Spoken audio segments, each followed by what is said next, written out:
matériel nécessaire pour faire une pesée d'un liquide. En règle générale, on peut avoir besoin de 2 instruments différents. Hop. Soit on a besoin de peser une toute petite quantité de liquide entre 1 g et 2 g et on utilisera dans ce cas-là le verre de montre. En fait, le principe, c'est que plus l'outil est petit, et moins il y aura de pertes. Donc si on a besoin de prendre une petite quantité de liquide, on prendra le verre de montre, ce petit outil. Au-delà d'un certain poids, on prendra plutôt ce qu'on appelle une capsule en porcelaine. Voilà. Et on aura besoin bien sûr de papier découpé à la bonne taille pour utiliser la balance. Il va falloir la protéger à l'aide d'un papier de taille adaptée. Comme vous pouvez le constater, la taille n'est pas adaptée. Donc il va falloir découper votre feuille de papier, qui est propre bien sûr, aux bonnes dimensions. En règle générale, sur la balance électronique que vous avez à disposition, il faut utiliser des quarts de feuille, c'est-à-dire une feuille coupée en 4. Hop. Voilà. Une fois que c'est fait, on allume la balance. Voici, elle se met sur 0. On va poser le papier. Donc là, le principe, c'est qu'il faut que la feuille de papier recouvre le plateau de la balance. Hop, là, on est plutôt pas mal. Puis on voit le reste de la balance. On va mettre donc l'instrument qu'on a décidé d'utiliser pour réaliser la pesée. Et on va pouvoir lire là, sur la balance, le poids du papier et du contenant. Donc il faut bien appuyer sur Tar pour repartir à 0. Ensuite, nous allons avoir besoin d'un agitateur pour pouvoir guider le liquide dans le contenant.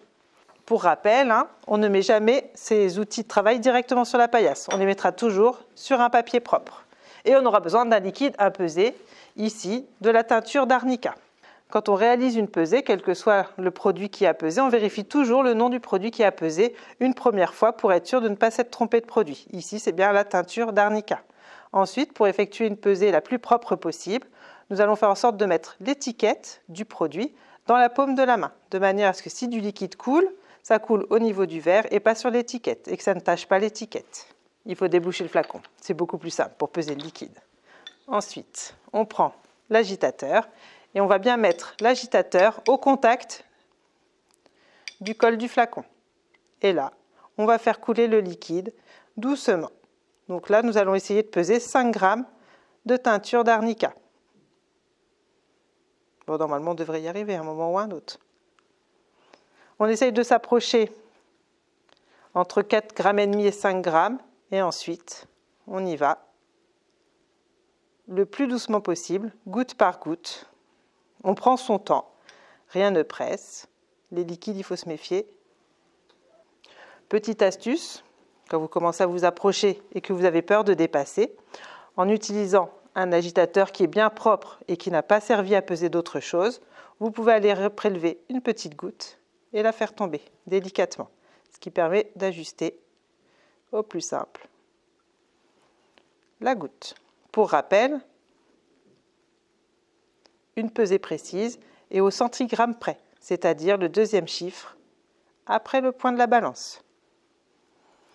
Voilà, là je suis à 4,96 g, donc il ne me manque pas grand-chose, il me manque un peu. Donc là je vais essayer de prélever une goutte. 5 g, hop, je m'arrête. Et tout de suite, je rebouche le flacon.